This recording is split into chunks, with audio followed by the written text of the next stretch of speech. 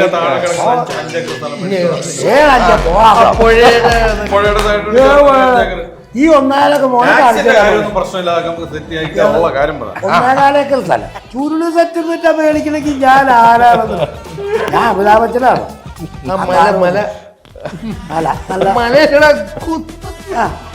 കുന്ന് ഈ കാലിന് അടി കിട്ടിയിട്ട് മുടന്തണം. ടേക്കിൽ ഞാൻ മറന്നു ബാക്കി എല്ലാ സമയത്തും മുടന്നു ആക്ഷൻ എന്ന് പറഞ്ഞാൽ മറന്നു പോകും. അതോടെ ഞാൻ ഈ മെത്തേഡ് വിട്ടു. ചേരാ സാറ് പറഞ്ഞു ഷാനൊരു കാര്യം ചെയ്യും, ആക്ഷൻ പറയുമ്പോൾ ലഡു കൂടുകയാണെന്ന് പറഞ്ഞാൽ മതി, അത് കഴിഞ്ഞ് പിന്നെ നമുക്ക് മേളിൽ നിന്നോ കട്ട് ചെയ്യാന്ന് പറഞ്ഞു. ആക്ഷൻ പറഞ്ഞു കഴിയുമ്പോൾ നമുക്ക് സാധനം ഒന്ന് മറന്നു പോവാ. ഞാൻ ലഡു കൂടാനേ ഞാൻ ഇതിന്റെ കൊമ്പിലൊക്കെ പിടിച്ചിട്ടുണ്ട്. അജു ആ സിനിമ കണ്ടോ, ഈ സാധനം ഇത് ലഡു എടുത്തിങ്ങനെ മേലോട്ട് കൊടുത്താല് സത്യം അതൊക്കെ എപ്പോഴും കാണുമ്പോൾ നെഞ്ചി ധൈര്യത്തിൽ ആക്ഷൻ പറയുമ്പോൾ ആക്ഷൻ പറഞ്ഞു കഴിഞ്ഞാൽ നമുക്ക് മറന്നങ്ങ് പോവാണ് ഈ പരിപാടിയെ. ചേട്ടാ അതെ ഈ ജല്ലിക്കെട്ട് എന്ന് പറഞ്ഞ സിനിമയിൽ ചേട്ടൻ തരക്കേടില്ലാത്ത സ്ഥാനം ചെയ്തുകൊണ്ട് അതിനകത്തേക്ക് വിളിച്ചു. ചേട്ടൻ അഭിനയിക്കാൻ പറ്റുമോ? അത് ഞാൻ വേറെ ആളെ വിളിക്കണോ? എന്നോട് ചോദിച്ച ഡയലോഗ്. ആ റോട്ടിൽ വെച്ചിട്ട് എനിക്കൊരു ഡ്രസ്സ് തരുന്നു, മേക്കപ്പ് ഒന്നുമില്ല, ചാക്കെടുത്ത് തന്നു, കക്ഷത്തി വെച്ചിട്ടുണ്ട്. അയാളുമായിട്ട് കപ്പ മേടിക്കാൻ പോവാണ്. അപ്പം ചേട്ടന് കാറുമായിട്ട് പറയാനുള്ള എന്തെങ്കിലും പറഞ്ഞു വിട്ടുമെന്നും പറഞ്ഞിട്ട് പോയ കൂട്ടത്തിൽ ഞാൻ പറഞ്ഞു വിട്ട ഒരു സാധനമാണ് ഇത് ആന എന്ന സാധനം ചെന്നക്കൂവ.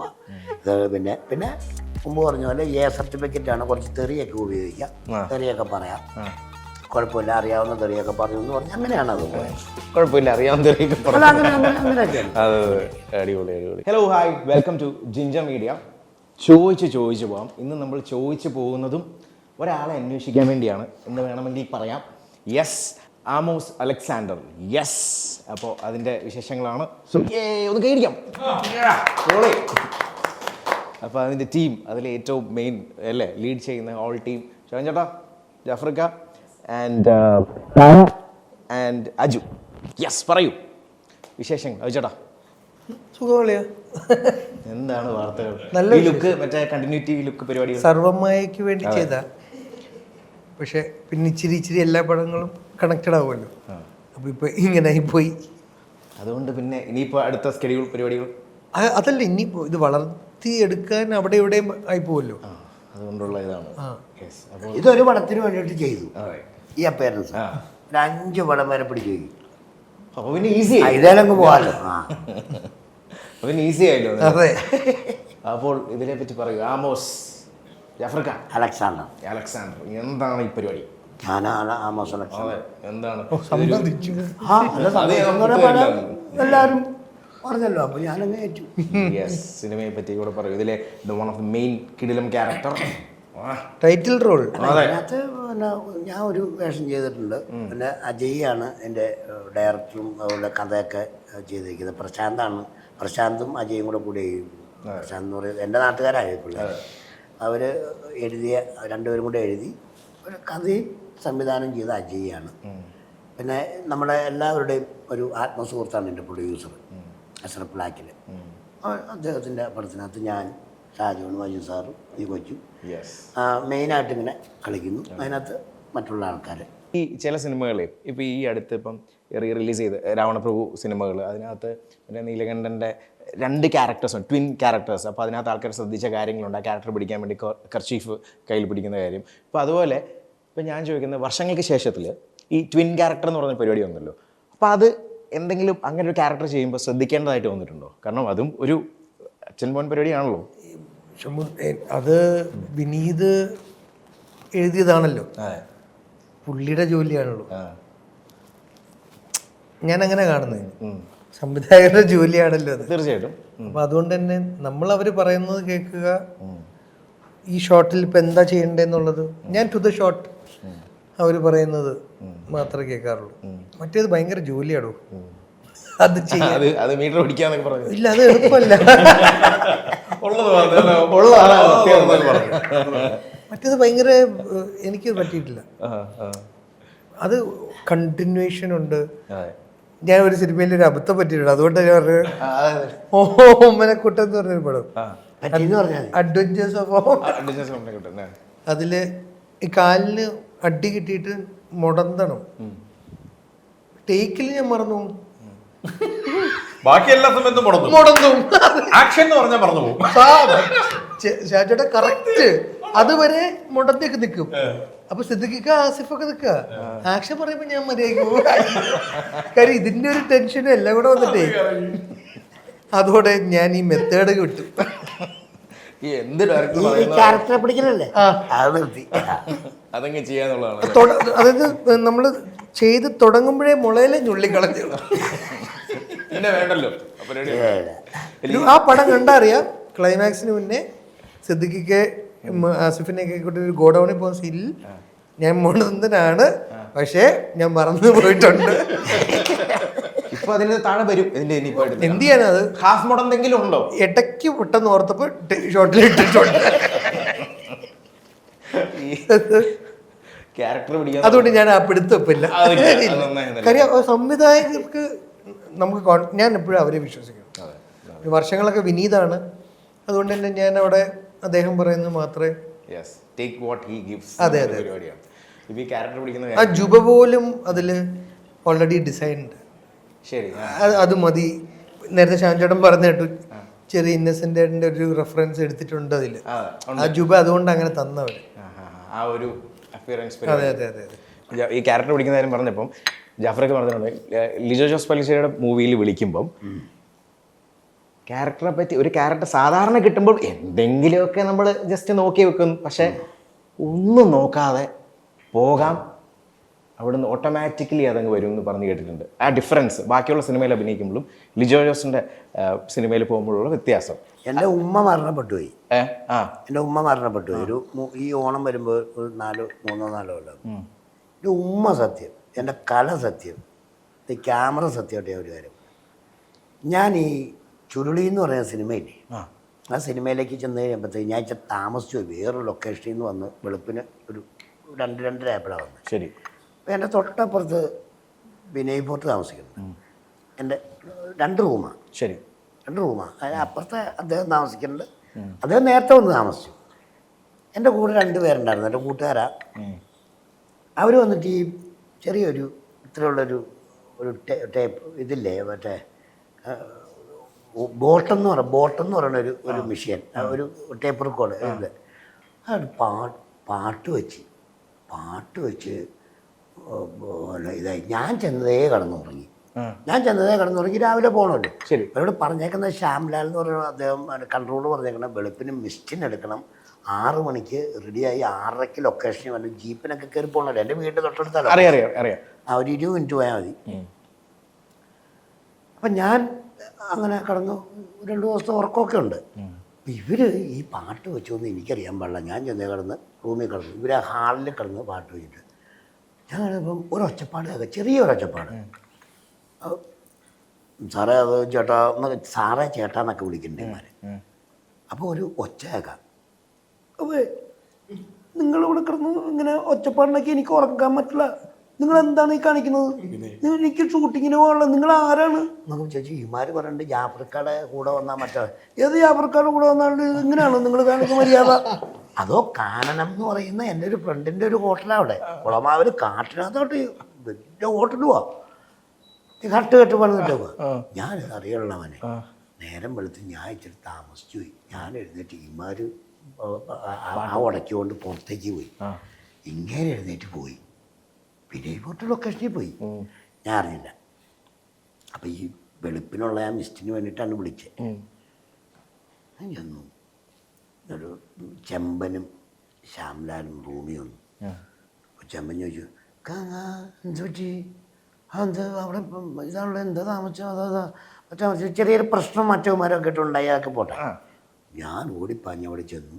എന്നാൽ ആ ഷോട്ട് ഞാൻ പറയാം. ഇപ്പം ചാക്കുമായിട്ട് ഞാനും ഈ വിനയ് പോയിട്ട് കപ്പ മേടിക്കാൻ പോകുന്നുണ്ട്. ഒരു കാറിന് നടക്കിയിരിക്കുക. അപ്പം ഇത് ഈ കാറിട്ടിങ്ങനെ വരച്ചോണ്ട് ഇങ്ങനെ ഇരിക്കുക ലിജോ സാറ്. അപ്പം ഞാൻ ചെന്ന് ഇറങ്ങിയതേ പുള്ളി ചോദിച്ചു. ഇറങ്ങി അടുത്തേക്ക് സാറേ ഗുഡ് മോർണിംഗ് നമസ്കാരം എന്ന് പറഞ്ഞു. ഇച്ചിരി പേടിയല്ല, നമ്മൾ തെറ്റ് കാണിച്ചില്ല, താമസിച്ചില്ല എന്നുള്ള രീതി അടുത്തേക്ക് വന്നു. ചേട്ടാ അതെ ഈ ജല്ലിക്കെട്ട് എന്ന് പറഞ്ഞ സിനിമയിൽ ചേട്ടൻ തിരക്കേടില്ലാത്ത സ്ഥാനം ചെയ്തുകൊണ്ട് അതിനകത്തേക്ക് വിളിച്ചു. ചേട്ടൻ ഇത് അഭിനയിക്കാൻ പറ്റുമോ? അത് ഞാൻ വേറെ ആളെ വിളിക്കണോ? എടുത്തത് എന്നോട് ചോദിച്ച ഡയലോഗ്. ഞാൻ പറഞ്ഞു സാറേ ഞാൻ അല്ലാതെ പിന്നെ ആരെയാണ് സാറേ ചെയ്യണത്? ഫിക്സ് ചെയ്തില്ല, ഞാൻ എൻ്റെ തൊട്ടുതാഴെ വീട് തന്നെ പറഞ്ഞുകൊണ്ടുള്ള സാറേ തന്നെയാണ്. അപ്പം തന്നെ ആ റോട്ടിൽ വെച്ചിട്ട്, ആ റോഡില്ലേ ഒരു കൂപ്പ് റോഡ് കിടപ്പുണ്ട്, ജീപ്പ് പോകണം, ആ റോട്ടിൽ വെച്ചിട്ട് എനിക്കൊരു ഡ്രസ്സ് തരുന്നു. മേക്കപ്പ് ഒന്നുമില്ല, ആ ഡ്രസ്സ് തരുന്നു. എൻ്റെ ഡ്രസ്സ് ഊരി കൊടുക്കുന്നു. ഒരു ചാക്കെടുത്ത് തന്നു, കക്ഷത്തി വെച്ചുകൊണ്ട്. കപ്പ മേടിക്കാൻ പോയ ചേട്ടാ എന്നോട് പറയാ, കപ്പ മേടിക്കാൻ പോവാ, അയാളുമായിട്ട് കപ്പ മേടിക്കാൻ പോവാണ്. അപ്പം ചേട്ടന് കാറുമായിട്ട് പറയാനുള്ള എന്തെങ്കിലും പറഞ്ഞു വിട്ടോന്നും പറഞ്ഞിട്ട് പോയ കൂട്ടത്തിൽ ഞാൻ പറഞ്ഞു വിട്ട ഒരു സാധനമാണ് ഇത് ആന എന്ന സാധനം, ചെന്നക്കൂവ. ഇത് പിന്നെ അവരുടെ മനസ്സിലുള്ള സാധനമാണ്. ഇവിടെ നിന്നൊരു ഒരു യാത്രയുണ്ട്, അവിടെ പോയി ആ പള്ളിയിൽ മാതാവിൻ്റെ അടുത്ത് നിന്നൊക്കെ ഉള്ളത്, അത് അവരുടെ കയ്യിലുള്ള അതൊക്കെ പറഞ്ഞേക്കണല്ല. അങ്ങനെ ഒന്ന് പറയുമ്പോൾ അങ്ങനെ അങ്ങനെയാണ്, അങ്ങനെ പറ്റും. പിന്നെ അങ്ങോട്ട് പോയി കഴിഞ്ഞാൽ ഒന്നുമില്ല, പിന്നെ സ്ക്രിപ്റ്റ് ഒന്നുമില്ല. പിന്നെ ഞാൻ മുമ്പ് പറഞ്ഞ പോലെ സർട്ടിഫിക്കറ്റാണ്, കുറച്ച് തെറിയൊക്കെ ഉപയോഗിക്കാം, തെറിയൊക്കെ പറയാം, കുഴപ്പമില്ല, അറിയാവുന്ന തെറിയൊക്കെ പറഞ്ഞു എന്ന് പറഞ്ഞ് അങ്ങനെയാണ് അത് പോയത്. കുഴപ്പമില്ല, അറിയാവുന്ന തെറിയൊക്കെ അങ്ങനെയൊക്കെയാണ്. അടിപൊളി അടിപൊളി. മോൻ ചോദിച്ചെന്നായിരുന്നു. അതെ, അല്ല ലിജോ ജോസ് എന്ന് പറയുന്ന വ്യക്തിയുടെ സിനിമയിലിട്ട് ധൈര്യത്തോടെ, വലിയ പ്രിപ്പറേഷൻ പരിപാടികളൊന്നും ഇല്ല, ധൈര്യത്തോടെ അങ്ങ് ധൈര്യത്തോടെ ചെല്ലാന്ന് തന്നെ അല്ല. പിന്നെ ആ ലൊക്കേഷനിൽ വർക്ക് നടക്കും എന്ന് പറഞ്ഞിട്ട് മൊട്ടുസൂചിയുടെ ഒരു തുമ്പില്ലേ, അത് ഒടിഞ്ഞ് ആടിക്കഴിഞ്ഞാൽ ആ ഒച്ച വരെ അവിടെ പ്രശ്നമാണ്. അത് ചാടാം, അത് ചാടണ ഒച്ച ടിങ് നമുക്ക് കേൾക്കാം. എന്ന് വെച്ച് കഴിഞ്ഞാൽ അദ്ദേഹത്തിൻ്റെ ലൊക്കേഷനിൽ ഒരു സംസാരമില്ല, ആരും ഒന്നുമില്ല, സൈലൻ്റ് വിളിക്കേണ്ട ആവശ്യമില്ല, സൈലൻ്റ് ആയിരിക്കും. പെർഫെക്റ്റ്, സൈലൻ്റ് ആയിരിക്കും. അപ്പോൾ സൈലൻ്റ് ഇച്ചിരി കുറഞ്ഞു കഴിഞ്ഞാൽ ഒന്ന് നോക്കുകയുള്ളൂ. ഇങ്ങനെ ഇരുന്നിട്ടേ എന്താടാ ഒറ്റ ചോദ്യം ചോദിച്ചാൽ മതി, പിന്നെ 3 ദിവസം സൈലൻ്റ് ആയിരിക്കും. അങ്ങനെ ചോദിക്കാം, നല്ല കാര്യമാണല്ലോ അല്ലേ, അത് എക്സ്പീരിയൻസാണ്. അതെ, ശരിയാ. അതുപോലെ ഈ സിനിമകൾ ഇപ്പം പണ്ടത്തെ ഷാൻചാട്ടനാണ് പണ്ടത്തെ സിനിമകളൊക്കെ ചെയ്യുമ്പോൾ എനിക്കൊന്ന് തിളക്കം സിനിമയിൽ ദിലീപേട്ടനെ കണ്ടെത്തുന്ന ഒരു സീനുണ്ടല്ലോ, എല്ലാവരും മറ്റേ ചെളിയിലൊക്കെ വന്ന് 7 പേര് നിരന്ന് നിന്നിട്ട് ഇതിലേതാ ബയ്യാൻ ഇതൊക്കെ പറയുന്ന ഒരു സാധനമൊക്കെ ഉണ്ടല്ലോ. അപ്പോൾ അതിലത് എല്ലാവരും മത്സരിച്ച് അഭിനയിച്ചു. ഇപ്പം നമ്മുടെ ഇവിടെ ഇല്ലാത്ത ആക്ടേഴ്സും ഉണ്ട്. ആ ഒരു പെർട്ടിക്കുലർ സീനിനെ പറ്റി പറയുമ്പോൾ അല്ലെങ്കിൽ ആ ഷോട്ടിനെ പറ്റി കൂടുതൽ പറയുകയാണെന്നുണ്ടെങ്കിൽ എന്തെങ്കിലും ഒരു മെമ്മറി ഇപ്പം എടുക്കാറുണ്ട്? അല്ല, അത് ഈ പറയുന്നത് പോലെ ദിലീപേട്ടൻ്റെ സിനിമകൾക്കൊക്കെ ഉള്ളൊരു പ്രത്യേകത എന്ന് പറഞ്ഞാൽ ദിലീപേട്ടൻ നമ്മൾ ഒരുപാട് ഹെൽപ്പ് ചെയ്യുന്ന ഒരാളാണല്ലോ. അപ്പം പിന്നെ നമ്മളെ മിമിക്രിന്നും കൂടെ വന്നായതുകൊണ്ട് ഒരു പ്രത്യേക ഒരു വാത്സല്യം നമ്മളോടുണ്ട്. ദിലീപേട്ടൻ്റെ പടത്തിൽ ചർച്ചകൾ കൂടുതലാണ്. ചർച്ചകൾ കൂടുതലാണ്. അത് ഭയങ്കര ആ സെറ്റിൽ ചെന്ന് കഴിഞ്ഞാൽ ജയരാ സാറാണ് ഡയറക്ടർ, പ്രോപ്പർ നമ്മുടെ റാഫിക്കൊക്കെയാണ് അവർ രണ്ടുപേരുടെയാണ്, റാഫിക്കാണ് സ്ക്രിപ്റ്റ് ഒക്കെ ആണെന്നുണ്ടെങ്കിലും സെറ്റിൽ വന്നിട്ടൊരു ഡിസ്കഷൻ ഉണ്ട്. ഇവര് മനസ്സിലായത് ഇങ്ങനെ ചെയ്യാം. അപ്പൊ നമ്മൾ എന്തിനും റെഡി ആയിട്ട് നിൽക്കുകയാണ്. ഈ സ്ലാപ്സ്റ്റിക് കോമഡിയും കൂടെ ആയതുകൊണ്ട് ഓരോരുത്തർ ലൈനായിട്ട് വന്ന് ചാടണം, ഒരാളെ പുറത്തോട്ട് ആവരുത്, ഇതിൽ ചെളിയാണല്ലോന്നേ. പ്രിക്കോഷൻ ഒന്നുമില്ല, നമ്മുടെ ചെവിയിൽ ഇത് വെക്കുക, അന്നൊന്നും അറിഞ്ഞുകൂടാ, നമ്മളങ്ങ് ചാടുകയാണ്. മൂക്കിലും ചെവിയിലൊക്കെ ചെളി കയറുന്നു. നമ്മളെ സംബന്ധിച്ച് ആ ഒരു സ്പിരിറ്റ് നമ്മൾ നിൽക്കില്ല, നമ്മളൊന്നും നോക്കത്തില്ല. പക്ഷെ അതൊക്കെ രസമാണ്.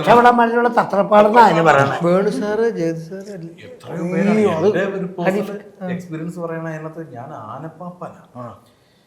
ഞാൻ ഈ ജാഫർക്ക് പറഞ്ഞ ഞാനത് പറഞ്ഞിട്ടുള്ളതാണ്. ഞാനന്ന് നമ്മൾ ഈ പറഞ്ഞ പോലെ ആ സമയത്തൊന്നും നമുക്ക് എന്നൊന്നും അറിഞ്ഞോണ്ടല്ലോ. മറ്റന്നാള് ഷൂട്ടിംഗ് ആണ്, നാളെ രാവിലെ ഒറ്റപ്പാലത്തിന് വരണമെന്ന് പറഞ്ഞ് നമ്മൾ ചെല്ലുന്നു. ലൊക്കേഷനിൽ ചെല്ലുമ്പോൾ ഞാൻ 1-ാം പാപ്പ, 2-ാം പാപ്പ നമ്മുടെ ഹക്കിമിക്കാണ്. മറ്റേ കരടി മറ്റേ കരടിയല്ല, ഒരു ആന്തല് മറ്റേ വെട്ടത്തില് എന്നാ കാട ഓട്ടെ ഹക്കീമ് മരിച്ചു വരാം.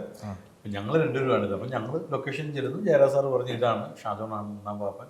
അപ്പോൾ ഇന്നിപ്പോൾ ഷൂട്ടില്ല, എന്നാലും റൂമിൽ പോയി റെസ്റ്റ് എടുത്തിട്ട് നമുക്ക് നാളെ സ്റ്റാർട്ട് ചെയ്യാൻ പറഞ്ഞു. ഞങ്ങൾ റൂമിൽ ചെന്ന് ഞാൻ റൂമിൽ കിടക്കുമ്പോൾ ഹക്കിമിക്ക് വരിക, ഷാജോൺ എഴുന്നേറ്റ് നോക്കി വാർത്ത കണ്ടു നോക്കുമ്പോൾ ഒരു ആന ഒരു പാപ്പാനെ വലിച്ച് കീറി പിടിച്ചു.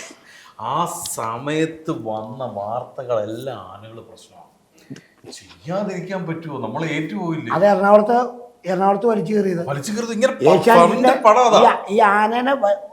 ഈ ആന വലിച്ചു കീറിയ സ്ഥലമില്ലേ, അവിടെ തൊട്ടടുത്ത ബിൽഡിംഗ് ആണ് അന്ന് ഏഷ്യാനെറ്റ്. അവിടുന്ന് ലൈവ് വെച്ചേക്കുക. അന്ന് കലാഭവനി കളിച്ചോണ്ടിരിക്കുക എല്ലാവരും. ഞങ്ങളൊക്കെ കലാഭവനി കളിക്കാം. മോൻ കലാഭവനിൽ നിന്ന് പോയി. എന്നിട്ടാണ് ഈ സംഭവം ഒരു ആന വലിച്ചിട്ട് ഉരുട്ടി കൂട്ടി ബോളാക്കി വെച്ചത് അല്ലേ? അതെ, ഞാൻ പറഞ്ഞു വന്നു. ഇതെല്ലാം കണ്ടിട്ടാണ് നമ്മൾ പോയി അഭിനയിക്കുന്നത്. ഈ വാർത്തയും കാണിക്കുന്നുണ്ട്. കഴിഞ്ഞിട്ട് ഒരു സീക്വൻസ് ഉണ്ട്. അതായത് ഈ ദിലീപേട്ടനോ എന്താ കാവ്യ എന്താ മേളിൽ ഇരിക്കുമ്പോൾ ഈ ആനയെ കൊണ്ട് ലഡു എടുത്ത് കുടിയിപ്പിക്കണം. അപ്പം ഞാനിവിടെ നിൽക്കുന്നു, ഹക്കിമിക്ക് പേടി, ഹക്കിമിക്ക അപ്പുറത്തെ സൈഡിലേക്കാണ് നിൽക്കുന്നത്. ഒറിജിനൽ പാപ്പാനുണ്ട്, പക്ഷെ ആനയുടെ അടുത്തല്ല, അങ്ങോട്ട് മാറിയാണ് നിൽക്കുന്നത്. ജയറാജ് സാറ് പറഞ്ഞു ഷാനോട് ഒരു കാര്യം ചെയ്യും, ആക്ഷൻ പറയുമ്പം ലഡു കൂടുകാനെന്ന് പറഞ്ഞാൽ മതി, അത് കഴിഞ്ഞ് പിന്നെ നമുക്ക് മേളിൽ നിന്നല്ലോ കട്ട് ചെയ്യാന്ന് പറഞ്ഞു. ആക്ഷൻ പറഞ്ഞു കഴിയുമ്പോൾ നമുക്ക് സാധനം ഒന്ന് മറന്നു പോവാ. ഞാൻ ലഡു കൂടാനെ ഞാൻ ഇതിന്റെ കൊമ്പിലൊക്കെ പിടിച്ചിട്ടുണ്ട്. ആ സിനിമ കണ്ടു, ഈ സാധനം ലഡു കൊടുത്തിങ്ങനെ മേളോട്ട് കൊടുത്താൽ സത്യം അതൊക്കെ ഇപ്പോഴും കാണുമ്പോൾ നെഞ്ച് കളയും. എന്ത് ധൈര്യത്തിൽ അത് ആക്ഷൻ പറയുമ്പോ ആക്ഷൻ പറഞ്ഞു കഴിഞ്ഞാൽ നമുക്ക് മറന്നു പോവാണ് ഈ പരിപാടി. പിന്നൊരു ധൈര്യം ഞാൻ ഈ ആനയുടെ കൊമ്പിനിങ്ങനെ പിടിച്ചിരിക്കുക. ആനയുടെ ഞാൻ നോക്കുമ്പോ ഈ സാധനം ഇങ്ങനെ ചെയ്തിട്ട് ഇങ്ങനെ അതിന് മുമ്പ് ഈ ട്രെയിൻ ചെയ്തു, പാപ്പാനെ വെച്ചിട്ട് റിഹേഴ്സലൊക്കെ ചെയ്തു. പാപ്പാനില്ലല്ലോ ഇത്, പിന്നെ ഡ്യൂപ്ലിക്കേറ്റ് റിഹേഴ്സൽ കഴിഞ്ഞിട്ട് പാപ്പാൻ അങ്ങോട്ട് മാറി നിൽക്കുക. പിന്നെ നമ്മളെ മാത്രം ഉള്ളു ആനടുത്ത്. എന്തോ ഭാഗ്യത്തിന് ഇത് പറഞ്ഞ് ഈ സാധനം എടുത്ത് ഇങ്ങനെ നേരെ കൊടുത്ത് എന്റെ അമ്മോ മാറിയിട്ടത് എനിക്ക് ഇപ്പോഴും ആനയെന്ന് പറയുന്നത് പേടി എനിക്ക് ഇപ്പോഴും ആ ഒരു സാധനം ഉണ്ടല്ലേ. പിന്നെ അന്ത് ആ പേടി അതിൽ അഭിനയിച്ചോണ്ട് അല്ലല്ലോ ആനയെന്ന് നമുക്കൊരു പേടി ഉണ്ടാവുമല്ലോ നോർമൽ. അറിയില്ലല്ലോ കലാബോധം നമുക്ക് എളുപ്പം അങ്ങനെ സംഭവം അടുത്ത് പോയി നിൽക്കുമ്പോഴേ ഉള്ളൂ നമുക്ക് അതിന്റെ ഭീകരത. റിയാലിറ്റിയോ പിന്നെ ആനയുടെ മുമ്പിൽ നമുക്ക് പറയുമ്പോൾ ആനയുടെ കൂടെ ഷോട്ട് അടുത്ത് പോയി നിൽക്കുമ്പോൾ നമുക്ക് തോന്നും ഒരു സെക്കൻഡിൽ ഇവന് ഒരു സെക്കൻഡ് പോരെ തീർന്നില്ലേ, ചെറുതായിട്ടൊന്ന് ഒന്ന് വെച്ചാൽ മതി. അതെല്ലാം അങ്ങനെ ഷാജേട്ടൻ പറഞ്ഞ ഭയങ്കര റിലേറ്റബിളാ. ഇപ്പൊ വണ്ടി ഓടിക്കുമ്പോ സ്പീഡിൽ അത് ഓടിക്കില്ലേ, ഹെൽമെറ്റ് വെക്കില്ല എന്നൊക്കെ അറിയാം. പക്ഷെ നമുക്കിപ്പോ ബൈക്കിൽ ഒരു സീനൊക്കെ ആണെങ്കിലും ആക്ഷൻ പറഞ്ഞു കഴിയുമ്പോൾ നമുക്ക് ഒരു ത്രില്ല് വരും. അതെന്തോ ആക്ഷൻ പ്രൊട്ടക്ട് ചെയ്തോളും എന്നൊരു തോന്നൽ. നമ്മളിങ്ങനെ കൊണ്ടൊക്കെ നിർത്തണ്ടെങ്കിൽ അതിന് മുമ്പ് ഡയറക്ടർ എന്ന് പറയും സൂക്ഷിച്ചാണ്, അപ്പുറത്ത് 2-3 വണ്ടികളുണ്ട്, ഇച്ചിരി സ്ലോ ആയിട്ട് വന്നാലും മതി. എന്നാലും നമ്മുടെ മനസ്സിന്റെ സാധനം ഇങ്ങനെ തിരിച്ചുകൊണ്ട് നിർത്തുമ്പോൾ ഇങ്ങനെ കൊണ്ട് വരണമല്ലോ. അതെ അതെ, അറിയാതെ നമ്മൾ അങ്ങനെ ഓടിച്ചു. അത് ഉള്ളിന്റെ ഉള്ളിൽ അറിയാതെ വരുന്ന അഡ്രിനാലിൻ അല്ലേ, ഒരു എനർജി. മാളച്ചേട്ടൻ പുണ്യാളൻ അഭിനയിക്കുമ്പോൾ മാളച്ചേട്ടന്റെ കാലിലൊക്കെ നീരുണ്ട്. അപ്പൊ കട്ട് വിളിക്കുമ്പോ ചേട്ടന് ചെയർ അവിടെ ഇട്ടേക്കുക, അപ്പൊ ഇരിക്കുക നല്ല എന്താ പറയാ ഫണ്ണൊക്കെ പറയും, നിക്കാൻ വയ്യ. പക്ഷെ ഈ റോളിങ്ങിന് മുന്നേ ഉണ്ടല്ലോ, ഒന്ന് റെഡി എന്നൊക്കെ പറഞ്ഞ റോളിങ് ആവുന്നതിന് മുന്നേ ഉണ്ടല്ലോ ഒരു ഭയങ്കര എനർജിയാ. ഈ വയ്യാത്ത മനുഷ്യൻ തന്നെ ചാടി എണീറ്റ് നിന്ന് ഡയലോഗ് പറയും. കട്ട് വിളിക്കുമ്പോ ആ എനർജി അങ്ങ് പോകും. അപ്പൊ പിടിച്ചാ പിന്നെ അദ്ദേഹത്തെ അന്ന് അവിടെ ഇരുത്തി. പക്ഷെ തിരിച്ചടുത്ത ഷോട്ട് വീണ്ടും ആ എനർജി ഓഫ് ആക്ഷൻ ഹ്യൂജ് ആണ് തരുന്നത്. മനസ്സിലായി. ഇപ്പൊ ചില ഡയറക്ടേഴ്സ് ആക്ഷൻ എന്ന് വിളിച്ചാൽ പെട്ടെന്ന് എനർജി കുറവായിരിക്കും.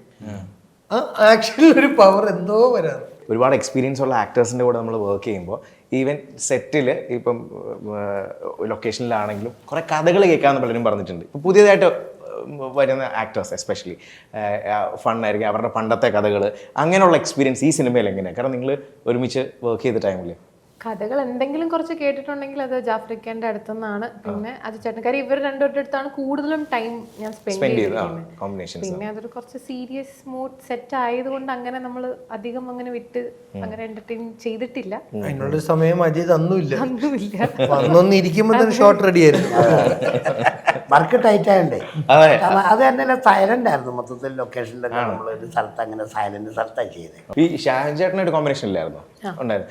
ഷാൻ ചേട്ടൻ എസ്പെഷ്യലി ഈ വില്ലൻ ഉള്ളൂ വില്ലൻ ക്യാരക്ടേഴ്സ് ഒക്കെ ചെയ്ത് കഴിയുമ്പോൾ എസ്പെഷ്യലി ദൃശ്യമൊക്കെ കഴിഞ്ഞപ്പോൾ പല ആൾക്കാരും ഞാൻ കണ്ടിട്ടുണ്ട്, ഈവൻ കൊച്ചു പിള്ളേരൊക്കെ ആണെങ്കിൽ പോലും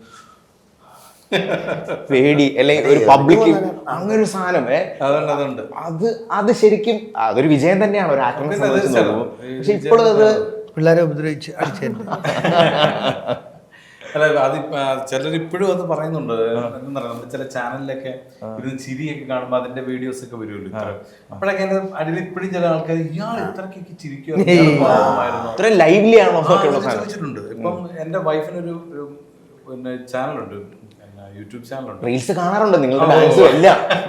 അപ്പൊ അതിനിടയ്ക്ക് ഞാനും അവളുടെ ഓരോ വീഡിയോയിലൊക്കെ വരും, കുക്കിംഗ് വീഡിയോയിലൊക്കെ ഞാൻ ഹെൽപ്പ് ചെയ്യുന്നതൊക്കെ വരും. അപ്പൊ എന്റെ താഴെ ഷാൻചേട്ടൻ ഇത്ര പാവമായിരുന്നോ, ആ വീട്ടിലൊക്കെ ഇങ്ങനെ ചിരിച്ചു വർത്താനൊക്കെ പറയുമല്ലേ. ഞാൻ സഹദേവനെ പോലാണെന്ന് വിചാരിച്ചിരിക്കുന്ന ആൾക്കാർ ഇപ്പോഴും ചെയ്യാൻ പറ്റും. പക്ഷെ അത് ഈ പറഞ്ഞ കഥാപാത്രത്തിന്റെ വിജയമാണ്. അങ്ങനെ ആകുമ്പോഴല്ല വിജയം. തീർച്ചയായിട്ടും. പിന്നെ അതെ അതെ, അത് മാത്രമല്ല ഇവരുടെ റീൽസിന്റെ താഴെ വരും ഈവൻ നമ്മളിപ്പോ ഷാൻചേട്ടനെ കണ്ടിട്ടില്ലായിരുന്നെങ്കിൽ, പരിചയമില്ലെങ്കിൽ നമുക്ക് ഇമേജ് കിട്ടും. നമുക്കറിയാവുന്നതുകൊണ്ടാണ്. ആ ഒരു ഇത് സിനിമ അറിയാവുന്നവർക്ക് അറിയാലോ ഇത് അഭിനയമാണ്. അതെ അതെ. സാധാരണ ആൾക്കാരുടെ ഇല്ല ജാഫ്രിക്ക, ഇപ്പൊ അറിയാത്തവർ നമ്മൾ ഒരു പരിചയമില്ലാതെ നമ്മൾ വിചാരിക്കും പുള്ളിക്ക് ഇനി ആ ഷെയ്ഡ് ഉണ്ടോ, അതുകൊണ്ടാണ്. തോന്നും. അതുപോലെ തന്നെ ഇപ്പം ആടുത്രിയുടെ ഒരു വിശേഷം ഉണ്ടല്ലോ, അതിൽ പലപ്പോഴും ഉണ്ട് പാപ്പനെ ചതിച്ച് വൈഫുമായിട്ട് പോകാതെ ഈ ഭാഗത്ത് ഈ നെക്സ്റ്റ് ഭാഗത്ത് വീണ്ടും വരുന്നുണ്ടോ നിങ്ങൾ എന്നൊക്കെയുള്ള ചോദ്യങ്ങൾ ഉണ്ടാവുമല്ലോ. അത് എങ്ങനെയാണ് അതിന്റെ വിളിക്കട്ടെ അങ്ങനെ നോക്കാന്നല്ലേ. അപ്പൊ ഇത് ശരിക്കും ഈ ഒരു മൂവിയുടെ ജോണർ എന്ന് പറയുമ്പോൾ ഒരു ക്രൈം ഹാപ്പനിങ് ആണോ, ലൈക്ക് അങ്ങനെ പറയാലോ, ഒരു ക്രൈം ഇൻവെസ്റ്റിഗേഷൻ തന്നെയാണ്. ഓക്കെ. അപ്പൊ അതിന്റെ ഒരു ഇൻവെസ്റ്റിഗേഷൻ, ഒരു ടീം, ഞങ്ങളൊരു ജേർണലിസ്റ്റ് കപ്പിളാണ്. ഓക്കെ. ഓ അങ്ങനെ, ശരി. ഞാൻ ക്യാമറാമാനാണ്, താരയാണ് ജേർണലിസ്റ്റ്. അതിനെ കുറിച്ച് റിപ്പോർട്ട് ചെയ്യുന്ന ഈ നമ്മൾക്ക് ഈ ക്രൈം ഇൻവെസ്റ്റിഗേഷൻ സ്റ്റോറീസ് ഇല്ലേ, അതില് ഒരു ഇൻട്രസ്റ്റ് ആയിട്ട് പോകുന്ന ഒരു ജേർണിയാണ്. ഓക്കെ. ആ ജേർണിയിൽ നിന്നാണ് ഈ ആമോസിനെ പരിചയപ്പെടുന്നത്. ഓക്കെ.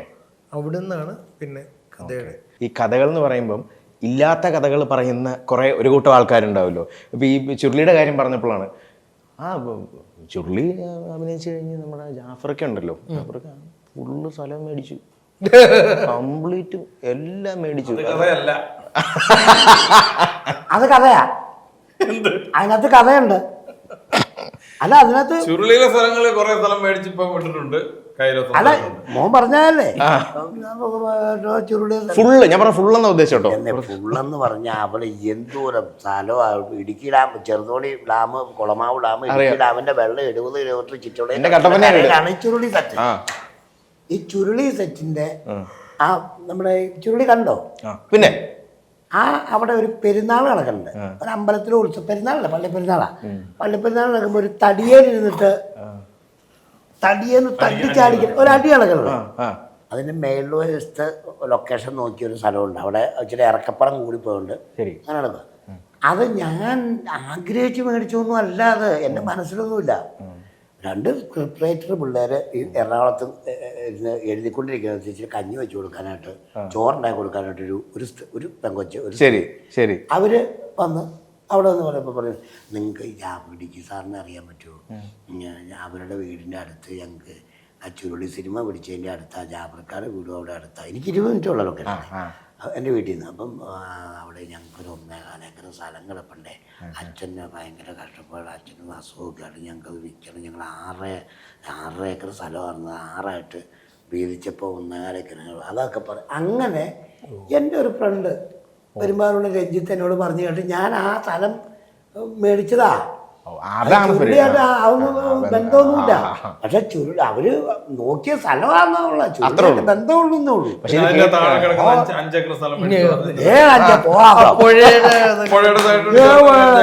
ഈ 1.25 മോനെ 1.25 ഏക്കർ സ്ഥലം, 1.25 ഏക്കർ സ്ഥലം. അതിനകത്തൊരു വീട്, അതിന് നമ്പറുണ്ട്, 18ാം നമ്പർ വീടാണ്. പഞ്ചായത്തിൽ എല്ലാവരും കരമടയ്ക്കണതാണ്, എല്ലാം ഉണ്ട്. അത് മേടിച്ച ഒരു ചുരുളി സെറ്റ് മൊത്തം ഞാൻ ചുരുളി സെറ്റ് പറ്റാ മേടിക്കണമെങ്കിൽ ഞാൻ ആരാണെന്ന് ഞാൻ അമിതാഭ് ബച്ചനാണ്.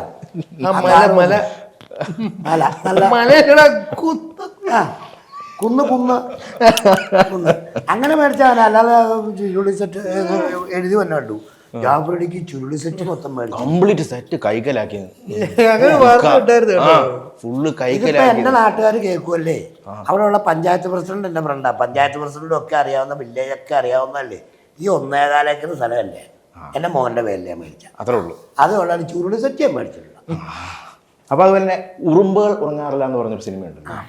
അതിലൊരു സാധനം മറ്റേ തേൻ ഒഴിച്ചിട്ട് അതിനകത്തൊരു തല്ല് പരിപാടി ഉണ്ടല്ലോ, അത് ഷോർട്ടെന്ന് വരെ നമുക്ക് തോന്നുന്നില്ല. ഇറ്റ്സ് ലൈക്ക് എ കംപ്ലീറ്റ് പരിപാടി, പക്ക റിയൽ പരിപാടി.